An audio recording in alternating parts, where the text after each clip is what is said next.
শিবাশ্রয় শিবিরের ওষুধ কেলেঙ্কারি তদন্তে এবার নামলো রাজ্য drug control. Pailan eco creek resort সহ দক্ষিণ 24 পরগনার বিভিন্ন মেডিকেল ক্যাম্পে অভিযান চালালো তারা। সরাসরি আমাদের প্রতিনিধি সন্দীপ সরকার রয়েছেন আমাদের সঙ্গে।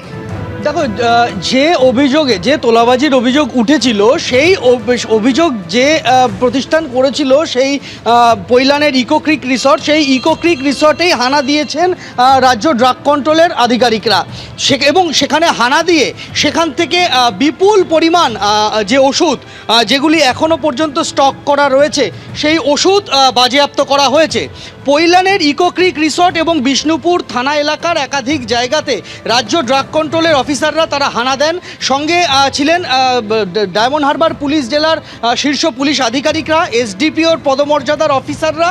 মূলত সেবাশ্রয়ে যে ওষুধ এবং স্যালাইন ব্যবহার করা হয়েছে তার গুণমান কি ছিল, নিম্নমানের ছিল কি ছিল না, সেগুলি মেয়াদ উত্তীর্ণ ওষুধ রোগীদের দেওয়া হয়েছিল কি হয়নি, এই বিষয়টা নিয়ে বিতর্ক দানা বেঁধেছে।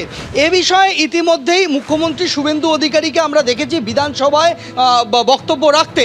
তিনি মুখ্যমন্ত্রী যে বিবৃতি রেখেছিলেন তাতে তিনি বলেছিলেন যে মেয়াদ উত্তীর্ণ ওষুধ দেওয়া হয়েছে সেবাশ্রয়ের নন্দীগ্রাম এবং সেবাশ্রয়ের বিভিন্ন ক্যাম্পে।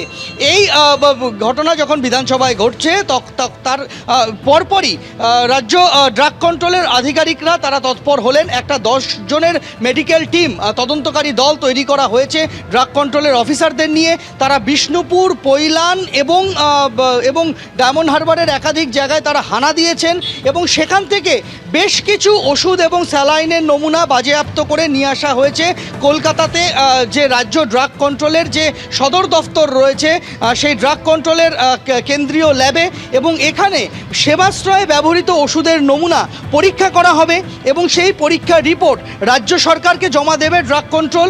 যার ভিত্তিতে ইতিমধ্যেই আমরা জানি যে একাধিক থানাতে অভিষেক বন্দ্যোপাধ্যায় সহ তার পিএ সুমিত রায় সহ সেবাশ্রয়ের সঙ্গে যুক্ত একাধিক ব্যক্তির বিরুদ্ধে এফআইআর হয়েছে। এখন সেই তদন্তের মধ্যে একটা অভিযোগ হচ্ছে মেয়াদ উত্তীর্ণ নিম্নমানের ওষুধ দেওয়া, তারও অভিযোগ রয়েছে। এখন সেই অভিযোগের তদন্ত করছে পুলিশ। ড্রাগ কন্ট্রোলের যে তদন্ত, ড্রাগ কন্ট্রোলের যে ওষুধের নমুনা পরীক্ষার রিপোর্ট তা তদন্তকারীদের হাতে গেলে সেটা তদন্তে সহায়ক হবে এমনটাই মনে করছেন স্বাস্থ্য আধিকারিকরা। যে কারণে এই তদন্ত কমিটি গঠন করা হয়েছে, যে কারণে ড্রাগ কন্ট্রোলের এই হানা এবং যে কারণে ড্রাগ কন্ট্রোলকে দ্রুত রিপোর্ট দিতে বলা হয়েছে স্বাস্থ্য ভবনের তরফে।